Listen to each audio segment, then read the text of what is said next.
Hello, my name is Ethan Miller, 38 years old. I live in Portland, where the drizzle in the city lights seem to always conceal stories of sorrow. I am a real estate entrepreneur who built everything from scratch after leaving behind a past full of pain. But to tell you how I became the person I am today, I must take you back to Ashton, Ohio, the place where I grew up, where the memories of a childhood both sweet and bitter still haunt me every night.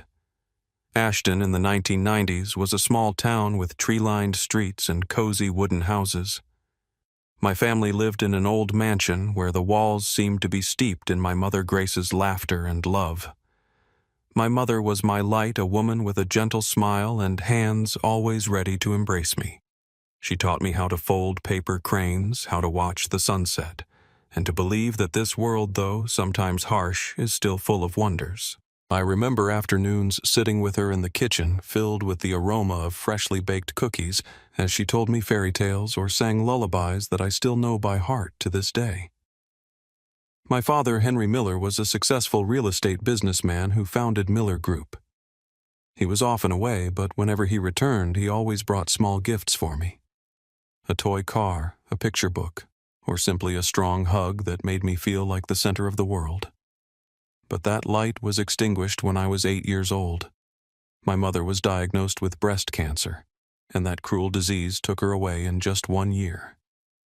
I still remember the day she lay in the hospital bed, her eyes fading, but still trying to smile at me. "Ethan, you have to be strong, okay? I'll always be here in your heart."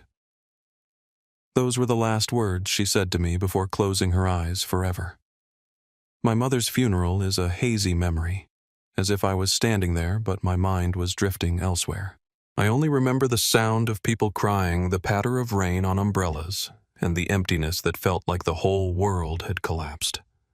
My father, a man who was always tough, hugged me tightly that day, but I didn't know it would also be the last time I felt closeness from him. After my mother's death, my father changed. He threw himself into work as a way to escape the pain, leaving me in that vast house with its cold walls. I began to feel like a shadow silently passing through the hallways, trying to find a bit of warmth in my mother's keepsakes. The scarf she once knitted, the diary she left behind, or the paper cranes we folded together. Then, when I was 10, my father brought Diane home.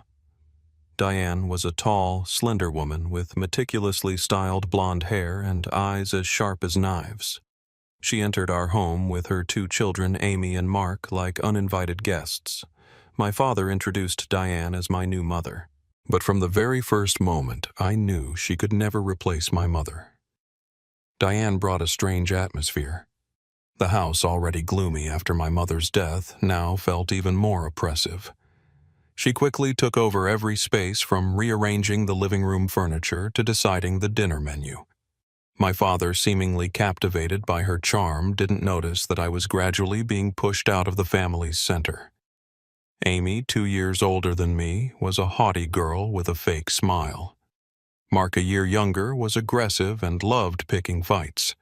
From the very first days, they made me feel like I didn't belong. Amy often mocked me, calling me the orphan when my father and Diane weren't around. Mark liked to push me down or hide my toys, laughing gleefully whenever I got angry. Diane not only condoned, but also encouraged Amy and Mark's behavior. She often spoke harsh words as if my existence was a burden. "Ethan, why can't you be like Amy and Mark? They're so much better behaved than you," she said, her tone sweet but laced with malice. Once I overheard her telling my father that I was the extra child that I made him remember my mother, a memory she wanted to erase.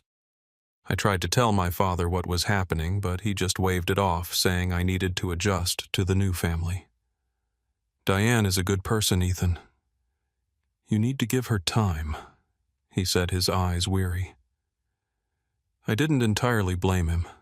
He was trying to rebuild his life, trying to fill the void my mother left. But every time he dismissed my words, I felt like I was losing a bit of his love.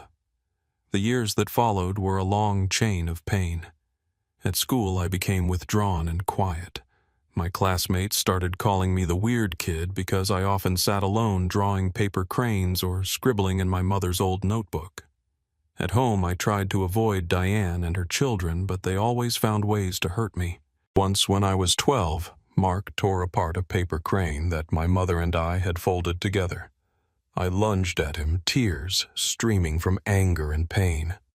Diane appeared at that moment, not bothering to ask what happened, and slapped me hard across the face. "How dare you hit my son, you ill-mannered brat!" she screamed, pulling Mark into her arms as if he were the victim. My father, when he heard the story, only sighed and told me to apologize. I didn't apologize. Instead, I ran to my room, locked the door, and cried until I had no tears left. Those hurts piled up like invisible scars I carried throughout my childhood. I began to dream of a day when I could leave Ashton, leave Diane, Amy, and Mark behind. I imagined going somewhere far away where no one knew who I was, where I could start over.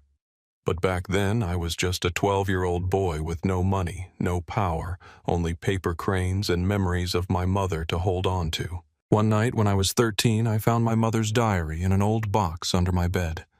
Her handwritten words were like a beam of light piercing through the darkness. She wrote about me, about her love for me, and her hope that I would grow up to be a strong, kind man. "My Ethan, you are my most precious gift. Never let anyone make you doubt your worth," she wrote. I read those words over and over as if they were a protective charm.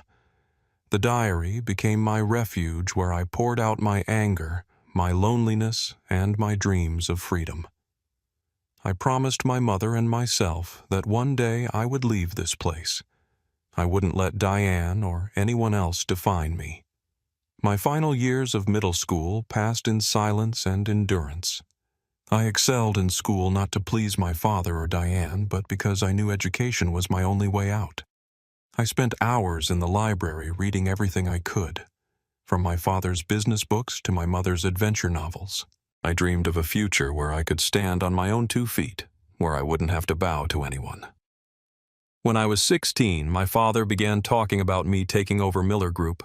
One day he called me into his office where portraits of generations of Millers hung on the walls and spoke about the family legacy. "Ethan, you're the heir. This company will be yours," he said, his voice full of pride. But I didn't feel proud. I felt pressure, and part of me wondered if he truly wanted me to take over, or was just trying to make up for the years he'd neglected me. Diane, of course, wasn't pleased with the idea. I overheard her telling my father that I was not mature enough to run the company, that Mark was the one with leadership qualities. Mark, a 15-year-old who only knew how to bully others, was a leader in her eyes. I wasn't surprised, but her words still cut like a knife. When I was 17, I received an acceptance letter from a university far from Ashton. It was the first spark of hope I'd felt in years.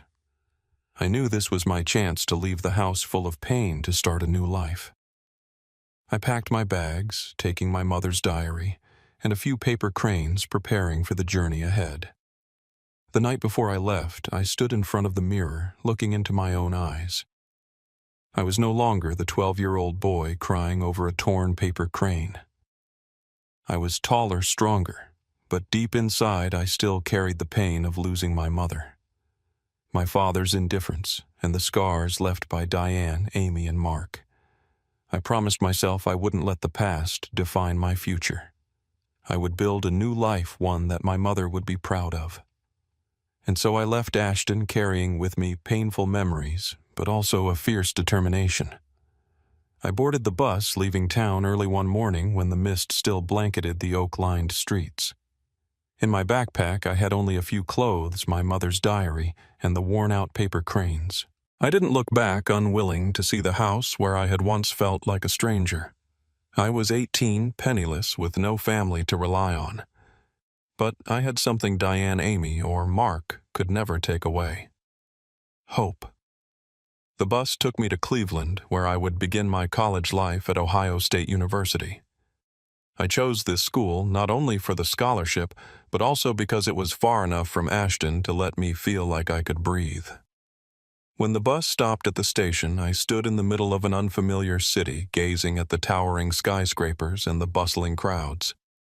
My heart was both excited and afraid. This was my chance to start over, but it was also the first time I had to face the world with no one behind me. My dorm was a small, cramped room with 2 bunk beds and a rickety desk. My roommate Omar was an Indian-American guy with a friendly smile and an energetic voice. "Yo, Ethan, where are you from?" he asked as soon as I dragged my suitcase into the room. I hesitated, not wanting to talk about Ashton or my family. "A small town, nothing special," I replied, and Omar nodded, not pressing further. I was grateful for that. The first days of college were a whirlwind of new experiences. I was overwhelmed by the classes, the dense lectures, and the students around me. They seemed far more confident than I was. I majored in business administration, partly because I knew my father wanted me to take over Miller Group, but also because I wanted to prove I could achieve something great without him or anyone else. But college life wasn't as easy as I'd imagined. The scholarship covered tuition, but living expenses, food, books, and small things like soap or toothpaste quickly made me realize I needed a job. I got hired as a server at a coffee shop near campus, where the smell of roasted coffee filled my mornings, and the noisy grind of the machine was like a never-ending song. The job ate up most of my free time, but it gave me a sense of freedom I'd never had in Ashton. Working at the coffee shop was also where I learned to interact with strangers. I was naturally reserved, always keeping my distance for fear of being hurt like I was as a child. But here I had to smile at customers, chat with coworkers, and sometimes listen to their life stories. There was an elderly woman named Martha who came to the shop every Wednesday, always ordering a latte and reading for hours. One day she looked at me and said, "You have sad eyes, but they're full of determination. Don't let the past hold you back, okay?" I only smiled, but her words cut deep, stirring the pain I'd tried to bury. Late at night back in the dorm, I'd sit at my desk and open my mother's diary. I wrote in it about everything from the small joy of acing a test to the loneliness of watching my peers call home telling their families about their lives. I didn't call Ashton. My father called a few times, but our conversations were always short and awkward. "Are you okay, Ethan?" he'd ask. "Yes, I'm fine," I'd reply, even though I was struggling every day. I didn't want him to know how hard it was. Didn't want him to think I was weak. Diane, of course, never called. I heard from my father that she and her 2 children were still living with him, that Mark was preparing for college, and Amy was joining social clubs at school. Those stories made me feel like an outsider, as if I'd never been part of that family. But strangely, their indifference no longer hurt as much. I was building my own life, and that was what mattered most. College wasn't just about studying and working. I started making new friends, people who knew nothing about my past. Omar became my closest friend. He'd drag me to watch school basketball games or to noisy student parties where I'd usually stand in a corner holding a soda and observing everyone. "You gotta loosen up a bit, Ethan," Omar would say, clapping me on the shoulder. I'd smile, but I knew my guarded nature wasn't something I could easily shake off. One day in an economics class, I met Emily, a girl with curly brown hair and eyes that seemed to sparkle with life. She sat next to me, asked to borrow a pen, and from there we started talking. Emily was different from anyone I'd ever met. She was straightforward, funny, but also sensitive. Once, when I casually mentioned my mother, she took my hand and said, "Losing someone you love is the hardest thing, but you're still here, still trying. That's really admirable." I didn't know how to respond, only that for the first time in years I felt understood. Emily and I became friends, then grew closer. We'd studied together, staying in the library until late, sharing bags of cookies and stories about our dreams. She wanted to be a journalist to tell stories that could change the world. I told her about my dream of building real estate projects not just for profit, but to help communities, affordable housing, green parks, places people could call home. Emily always listened, and sometimes her gaze made me believe those dreams weren't so far-fetched. But life wasn't always smooth. Some days I was exhausted from balancing schoolwork and the emotions still simmering from my past. One night, while working a late shift at the coffee shop, I got a call from my father. His voice was shaky, unlike his usual self. "Ethan, I want you to come home for Christmas. The family needs you." I felt silent anger and hurt rising within me. Family what family? The one that pushed me to the sidelines, that let Diane and her children torment me. I told him I was busy, that I had an important exam, and hung up. But afterward I sat in a corner of the shop, hands trembling, wondering if I was being too harsh on him. That Christmas, I didn't go back to Ashton. I stayed in Cleveland, picking up extra shifts to make money and avoid the emptiness. Omar invited me to his family's house for dinner, and I had a warm evening with them. People who welcomed me like I was one of their own. But back in the dorm, I opened my mother's diary and cried. I missed her, missed the Christmases when she was alive, when the house in Ashton was filled with laughter. I wondered if I'd ever find that feeling again. In my sophomore year, I joined the school's entrepreneurship club. It was where I learned to turn ideas into reality, where I met ambitious and passionate young people. I pitched a project about affordable housing inspired by the poor neighborhoods I'd seen in Cleveland. My project was selected to be presented at a university startup competition, and for the first time, I felt truly valuable. The night before the presentation, I stayed up practicing in front of the mirror, imagining my mother sitting there smiling at me. The presentation was a success beyond my expectations. My team won second place, and a professor invited me to be a research assistant for a project on sustainable urban development. That was a turning point in my life. I started to believe I could achieve something, that I wasn't just the boy pushed aside by his stepfamily. But the joy didn't last long. One day, I received a letter from Ashton. Not from my father, but from Diane.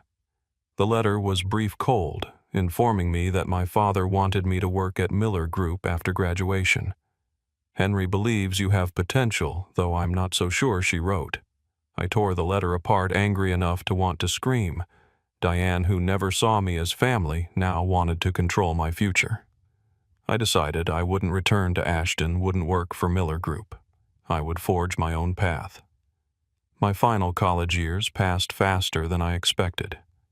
I took on more jobs, from waiting tables to tutoring freshmen.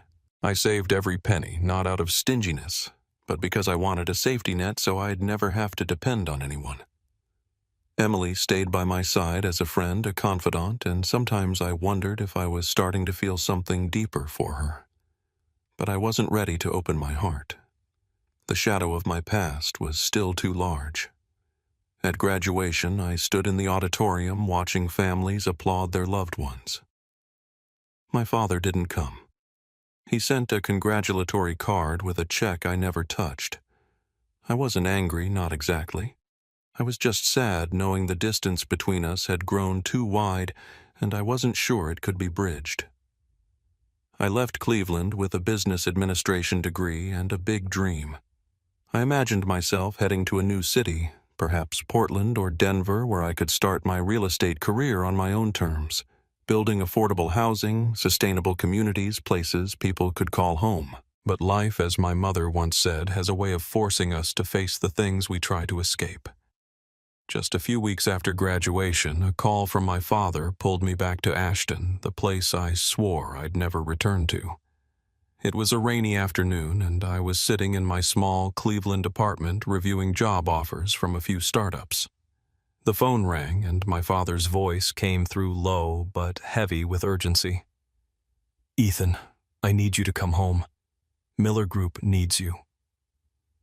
I fell silent, my hand gripping the phone tightly.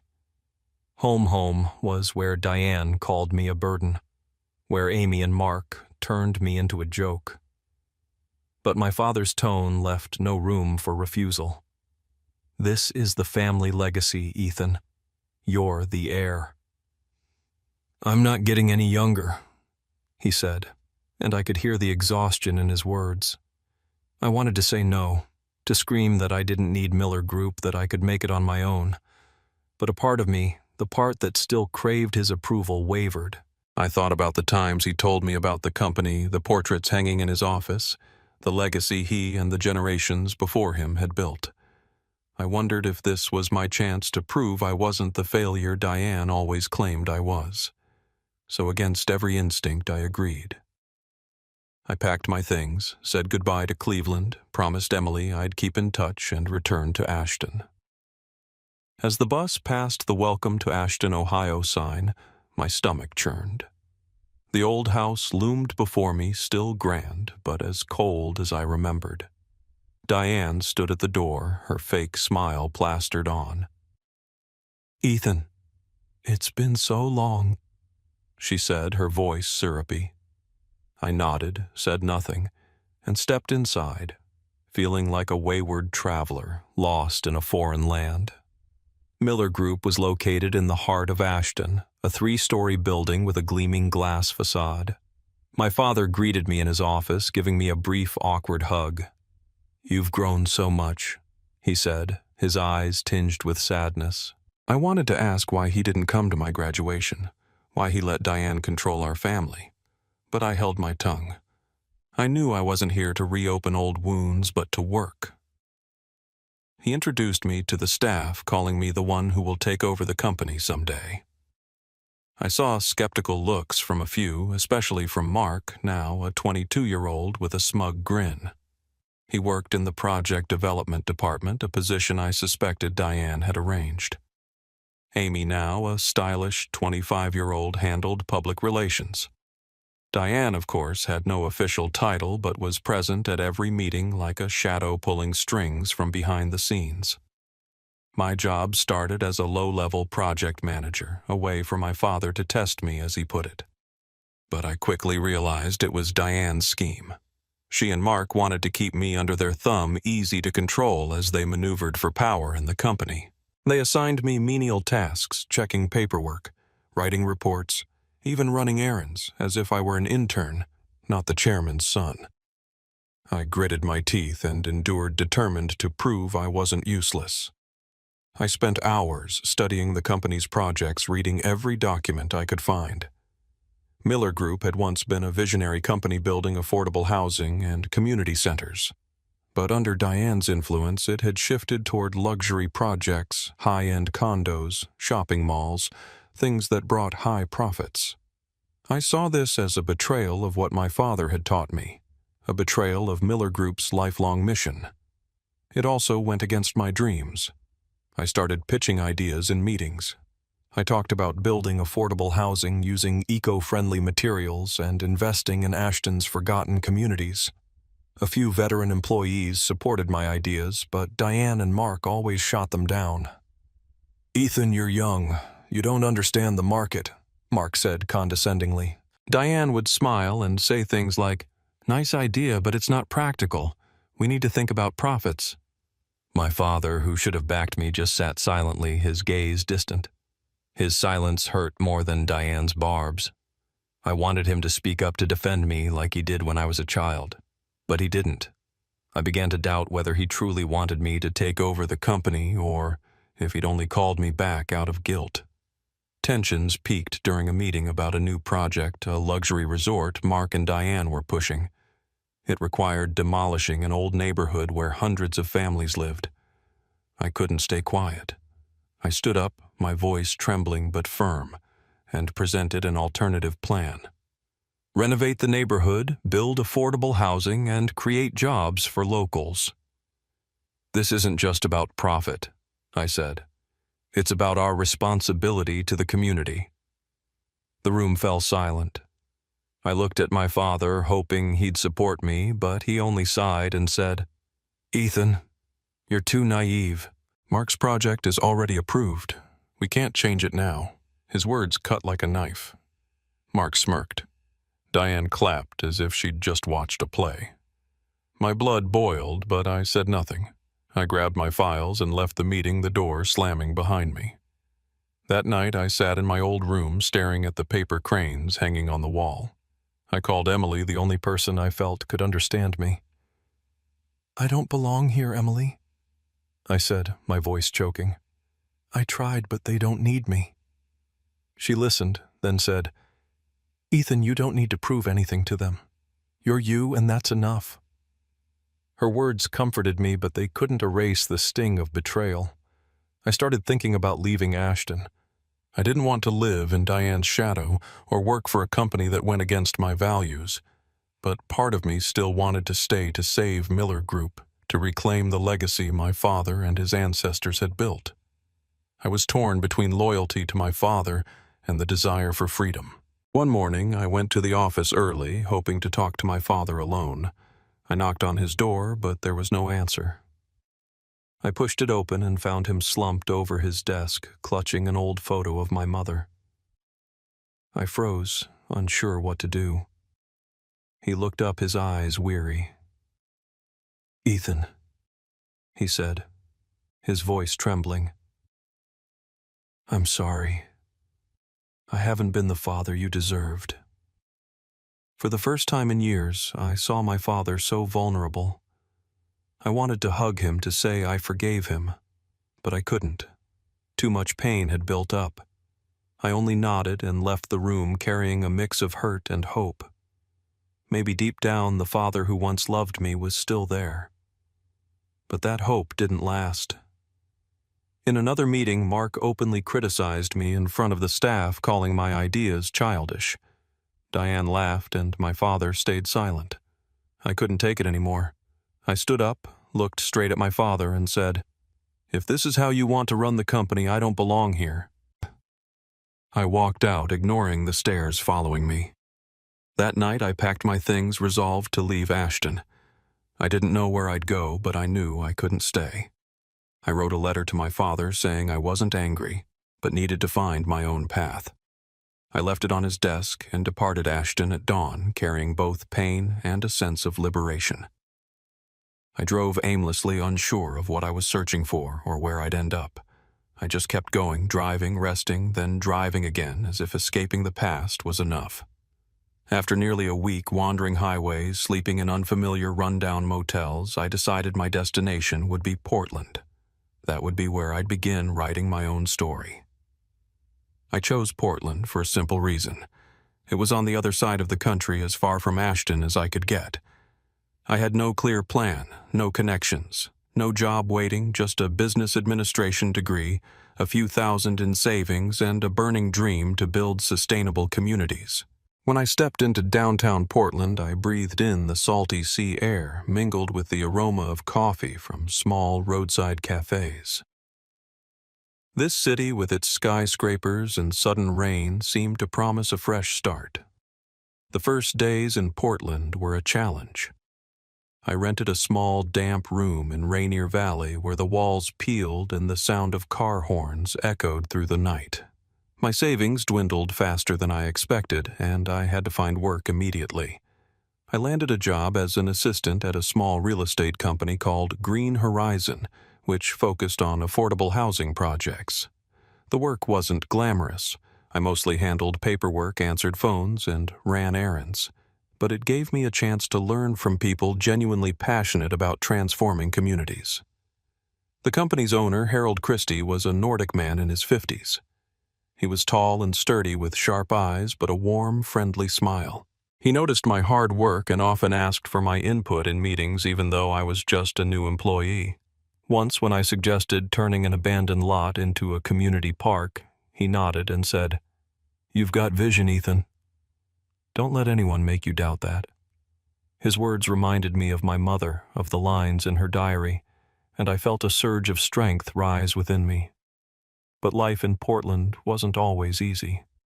Some nights I lay on my creaky bed staring at the cracked ceiling, wondering if I was on the right path. I missed Emily.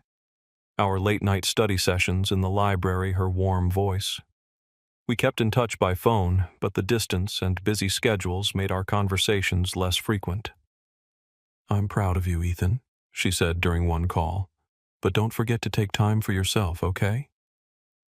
I smiled, promised I would, but deep down I knew I was racing against myself, trying to prove I didn't need Ashton or Miller Group. My first year in Portland, I worked relentlessly.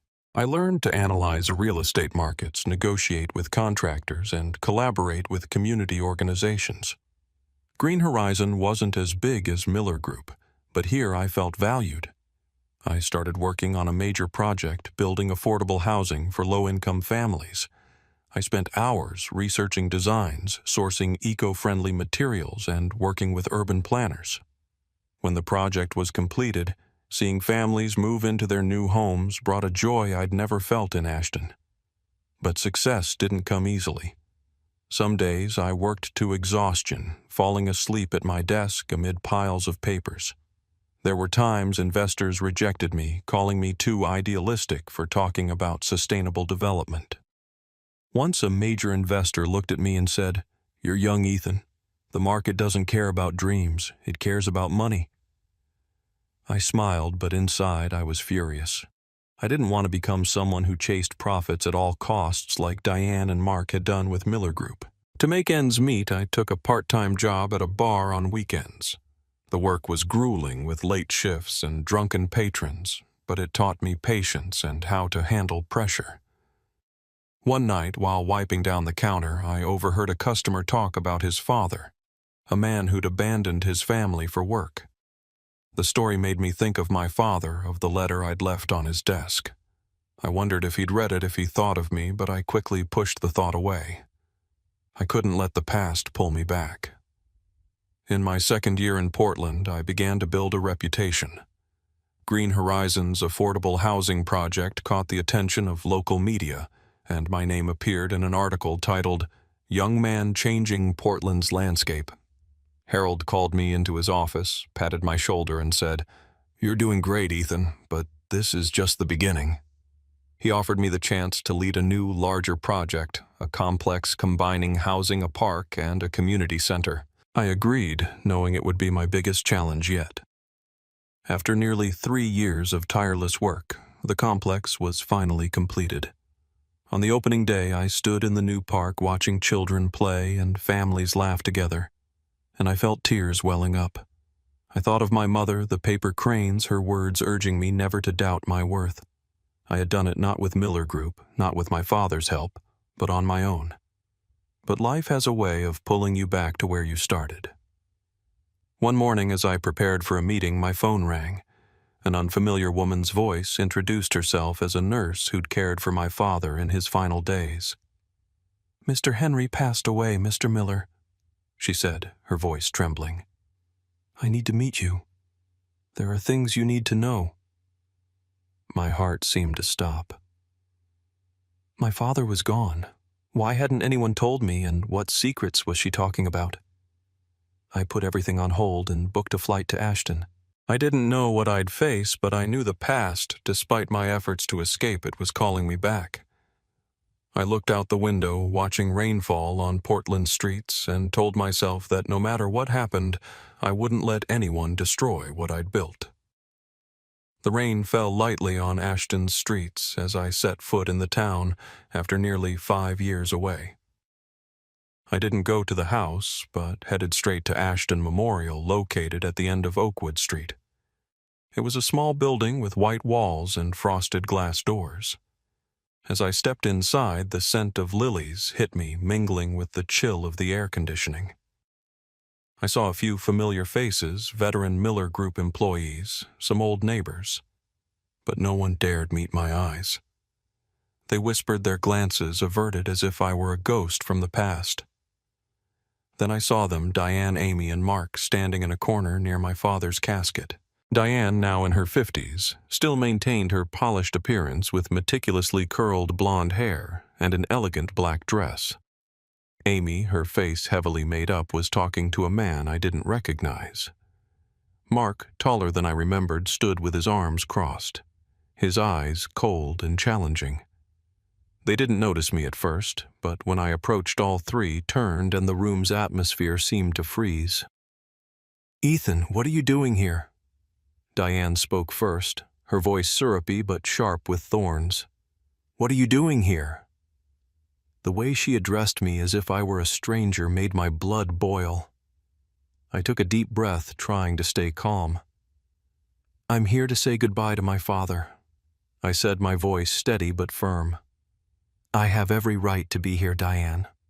She smirked, stepping closer, her high heels clicking on the wooden floor. Right, you abandoned Henry, abandoned this family. You think you can show up here like some hero? Diane glanced at Amy and Mark as if seeking their support. Amy nodded and Mark took a step forward, eyeing me up and down. You're here to claim the inheritance, aren't you? Mark said, his tone condescending. Don't pretend to grieve. Dad didn't need you, and neither do we. I clenched my fists, fighting to suppress my anger. I wanted to shout that I never cared about my father's wealth, that I just wanted to see him one last time. But I knew arguing with them was pointless. They'd built a narrative in their heads where I was the traitor, the greedy one. I looked past Mark to the oak casket in the center of the room, draped in white flowers. My father lay there, and I wasn't ready to face the reality that he was gone forever. I'm not here to argue, I said, stepping past Mark toward the casket. But Diane blocked my path, her hand pressing against my chest, her eyes sharp as knives. You're not allowed near him, she said, her voice low but threatening. Henry was my husband, the father of Amy and Mark. You're no longer family. Her words pierced my heart like a blade. I looked at her, then at Amy and Mark, who stood behind her with smirks. I wanted to push her aside, to scream that I was my father's son, that no one could stop me from saying goodbye to him. But I saw the onlookers' eyes, curiosity, pity, and knew that causing a scene would only prove them right about me. Diane, I said, my voice calm but icy. You don't get to decide who my father's family is. I'm staying and I'll see to this funeral. If you want to stop me, call the police. But I warn you, I know my legal rights. She froze, clearly not expecting such a firm response. Mark stepped forward, about to say something, but Diane raised a hand to stop him. Fine, Ethan, she said, her smile returning, but laced with venom. You can stay, but don't think you'll get anything from Henry. He left everything to us. I didn't reply. I didn't care about the inheritance or Miller Group, and I just wanted to say goodbye to my father, to stand by him one last time. I stepped past Diane to the casket. My father lay there, his face gaunt, his eyes closed as if sleeping. My throat tightened, tears threatening to spill. I'm sorry, Dad. I whispered, my hand lightly touching the casket's edge. I wasn't here when you needed me.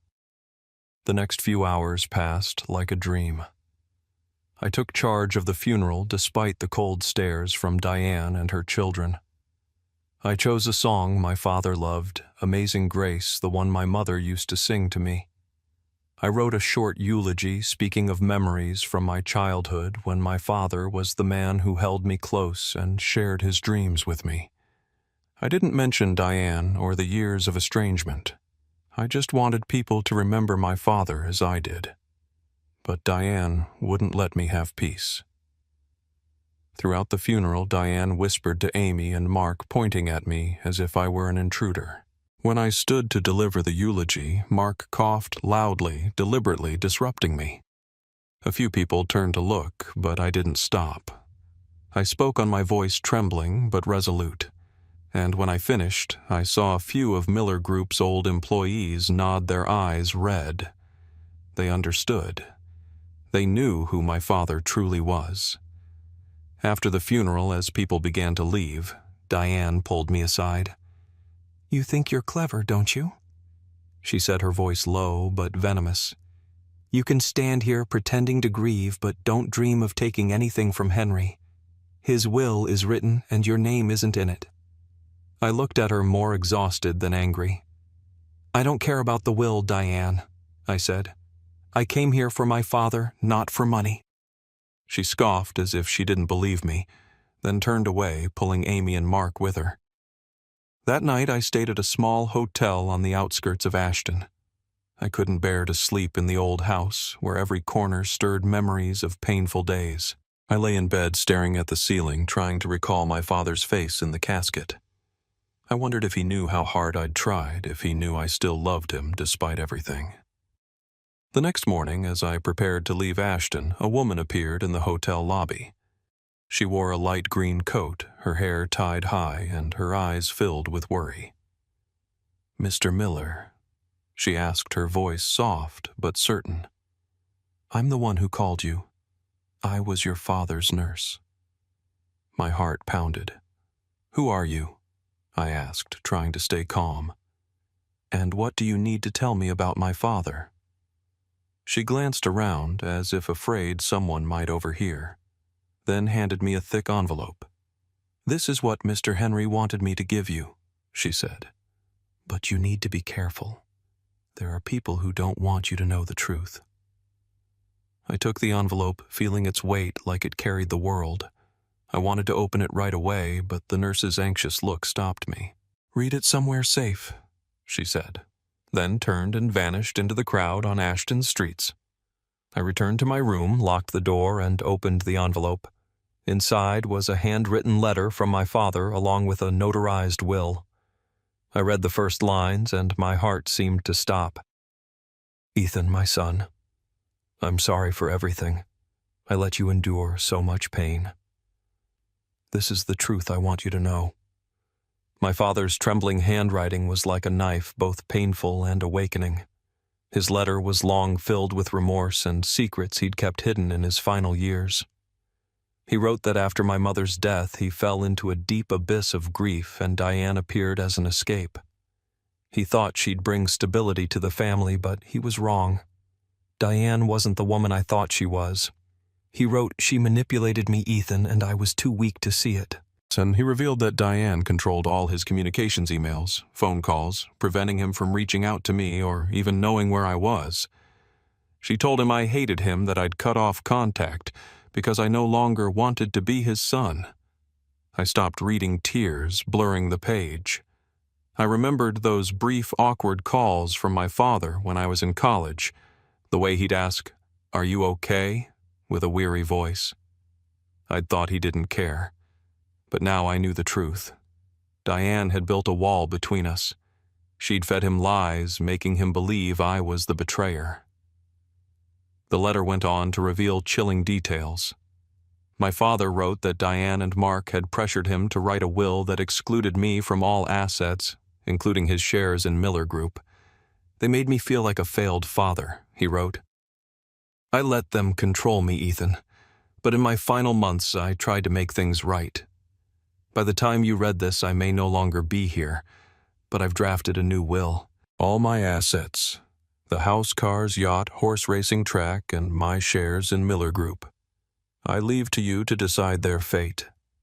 You're the only one I trust to carry on the family legacy. I hope you can forgive me." Besides the letter, the envelope contained other documents, emails, notes, and audio recordings my father had secretly kept. One was a conversation between Diane and a man named Raymond Holt, a competitor of Miller Group. In it, Diane promised to sell key company assets to Holt at a low price in exchange for a large sum transferred to her personal account. I listened to the recording, Diane's voice cold and calculating, as if Miller Group, my father's lifelong dream, was just a commodity for her to profit from. "Henry will never know," she told Holt. "He's dying and that brat Ethan is long gone." The truth left me trembling with rage and profound sorrow. My father had known the truth, had tried to make amends, but he ran out of time. I thought of the years I'd blamed him, the times I refused to call home, and my heart felt like it was shattering. But I also knew now wasn't the time to drown in grief. I had to act not just for my father, but for myself, to protect his legacy and expose Diane's manipulation. The next day, I contacted Franklin Ross, my father's longtime lawyer, who'd worked with Miller Group since before I was born. Mr. Ross was a tall, lean man with silver hair, sharp but kind eyes. I met him at his small office in downtown Ashton, where stacks of papers reached the ceiling. When I handed him my father's envelope, he read the letter, and with his expression growing grave. "Ethan," he said, his voice low, "these are critical documents. If what you say is true, Diane and Mark have committed serious fraud. Mr. Ross explained that the fake will Diane presented after the funeral could be overturned if we proved the legitimacy of the true will. He also said the recording of Diane's conversation with Raymond Holt could serve as evidence in a civil or even criminal case if needed. I nodded, knowing this fight wouldn't be easy, but I was no longer the 12-year-old boy Diane called a burden. I'd built my own career in Portland, faced challenges I never thought I could overcome. I wouldn't let Diane steal my father's legacy or let her win. Diane, sensing the threat, began spreading rumors around Ashton. She told everyone I'd returned to snatch the inheritance, painting me as an opportunist exploiting my father's death. Some old neighbors who'd known me as a child looked at me with suspicion. But I didn't care. I knew the truth, and I had the evidence in my hands. I called Harold, my boss at Green Horizon, and requested 2 more weeks of leave. I need to stay in Ashton to handle the funeral and some family matters, I said, trying to keep my voice steady. With his usual understanding, he agreed immediately. Take care of your family, Ethan. I'll handle things here, he said, and I felt a slight sense of relief. I began discreetly tracking Diane's movements. Each morning I left the hotel early, rented an old car to avoid being recognized, and quietly observed the family's old house. Diane still lived there with Amy and Mark, as if my father's death had no impact on them. I saw them coming and going, sometimes laughing as if nothing had happened, and it made my blood boil. My father had spent his life building Miller Group, and now they were trying to steal his legacy. About a week after the funeral, I noticed something unusual. One afternoon I saw Diane, Amy, and Mark leave the house together in a sleek black Mercedes. They were dressed formally, as if preparing for an important meeting. I followed, keeping enough distance to avoid detection. Their car stopped in front of an office building in downtown Ashton, where a sign read, Thompson and Lee Law Offices. My heart raced. I was almost certain they were there to deal with the will. I parked on a side street, watching from a distance. Diane strode into the office with confidence, Amy and Mark trailing behind. I called Mr. Ross and told him to meet me at Thompson and Lee's office. Mr. Ross was silent for a moment before responding. Ethan, I know that firm. They specialize in handling large inheritances. If Diane is there, she might be trying to legitimize the fake will. Do you have the real will with you? Yes, I replied, my hand gripping the envelope in my jacket pocket. I always carry it. Good. Mr. Ross said, I'll be there in 15 minutes. We'll go in and settle this. I waited for Mr. Ross in the car, my heart pounding. I thought of my father, his trembling handwriting in the letter, the way he apologized for the pain I'd endured. I couldn't let Diane win. I couldn't let her take what my father wanted for me when Mr. Ross arrived dressed in a silver-gray suit and carrying a briefcase. I felt a spark of confidence return. Let's go, Ethan, he said, his eyes sharp. We'll put an end to this. We entered Thompson and Lee's office, where the air was cool and smelled of old paper. The receptionist looked up, slightly startled by our presence. We need to see Mr. Thompson. Mr. Ross said, his voice authoritative. It's regarding Henry Miller's will. The receptionist hesitated, but after a quick phone call led us to a small meeting room. Diane, Amy, and Mark were already there, seated around a long table with Mr. Thompson, a middle-aged man with gold-rimmed glasses and a stern expression. When Diane saw me and Mr. Ross, she shot to her feet, her face paling. What are you doing here, Ethan? She shouted, her voice breaking. Sit down, Mrs. Miller. Mr. Ross said, his tone calm but unyielding. He turned to Mr. Thompson, presenting the real will in my father's letter. I'm the attorney representing Ethan Miller, the rightful heir of Henry Miller. We have evidence that the will Mrs. Diane presented is fraudulent. The room fell silent. Mr. Thompson took the documents, his expression growing graver as he read. Diane tried to interject, her voice trembling.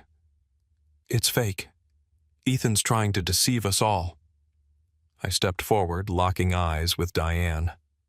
You manipulated my father, Diane. I said, my voice low but powerful. You kept him from contacting me, forced him to write a fake will, and now you're trying to sell Miller Group assets to Raymond Holt. I have proof, the recording emails, everything. Mark, sitting nearby, flushed red, glaring at me like a cornered animal. He stood abruptly, his chair crashing to the floor. Ethan, you want to die daring to... Before he could finish, Mr. Thompson looked up, his gaze icy. Mrs. Miller, Mark, these are very serious allegations. If these documents are verified, you could face severe civil or even criminal charges. Diane collapsed into her chair, her face ashen. Mark tried to speak, but his voice faltered and Amy began to cry. I looked at them, feeling not triumph, but a deep sadness. They'd had everything. The house, the money, my father's protection. But their greed drove them to take what wasn't theirs. I took a deep breath and said, Mr. Thompson, I don't want to sue them. I just want justice for my father. I demand that Diane, Amy, and Mark leave my family's home immediately and never return to Ashton. If they agree, I won't pursue further action. Diane stared at me, her eyes a mix of shock and hatred. You think you're so noble, she hissed. But Mr. Ross raised a hand, cutting her off. Mrs. Diane, I advise you to accept Ethan's offer, he said. If this goes to court, you'll lose far more than a house. After a tense silence, Diane nodded, her lips pursed tightly. Amy and Mark said nothing. Heads bowed as they followed their mother out of the room. Mr. Thompson promised to verify the documents and ensure the real will was executed. As the door closed behind them, I felt as if a weight had been lifted, but it left an emptiness in my heart. I'd won. I'd secured justice for my father, but the cost was years of estrangement. Words left unsaid, and a family I'd once hoped to mend, now broken forever.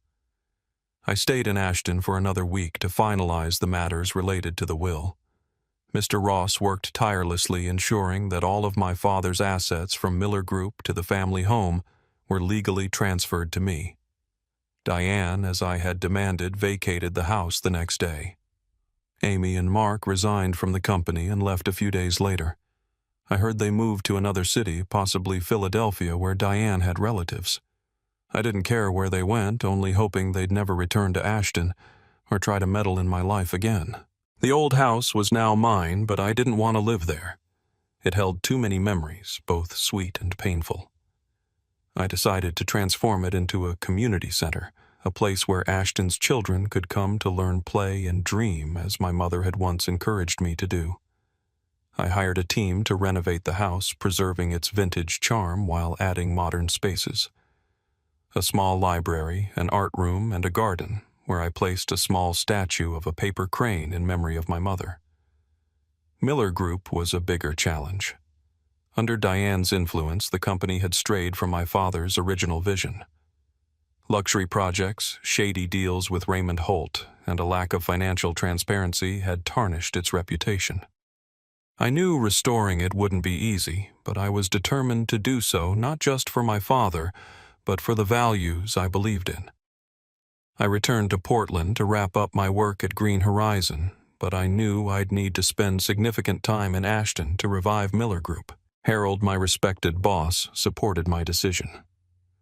You have a chance to do something great, Ethan, he said. Make that company something your father would be proud of. I nodded, feeling the weight of responsibility, but also a surge of motivation. In the months that followed, I split my time between Portland and Ashton. I worked with Miller Group's veteran employees, those who'd been with my father from the early days. They shared stories of the company's golden years when my father was young, passionate, and always put the community first. Those stories inspired me, helping me craft a new plan, focus on affordable housing, sustainable projects, and support for struggling families in Ashton. One of the first projects I launched was the redevelopment of the old neighborhood Mark and Diane had wanted to demolish for a luxury resort. I partnered with nonprofit organizations using Miller Group funds to build decent homes, a community park, and a vocational training center. When the project was completed, seeing families move into their new homes felt like fulfilling a promise to my father and to my mother. As Miller Group began to regain momentum, I felt I was carrying forward my father's legacy in my own way. The company wasn't just a business, it was a means to create positive change, as my mother had taught me about kindness and responsibility. I hung a paper crane in my office right beside my father's portrait as a reminder of what had brought me here. My story doesn't end with my victory over Diane or inheriting Miller Group. It ends with a lesson I learned through years of pain and struggle. A true legacy isn't just about assets, but about truth, justice, and responsibility to the community. I forgave my father not because he deserved it, but because I needed to let go to move forward. I learned not to let manipulators like Diane define me, and I cherished the values my mother and father left behind: resilience, kindness, and faith in a better world. Ashton was no longer a place that confined me. It was where I rediscovered myself and built a new legacy, not just for my father, but for the generations to come.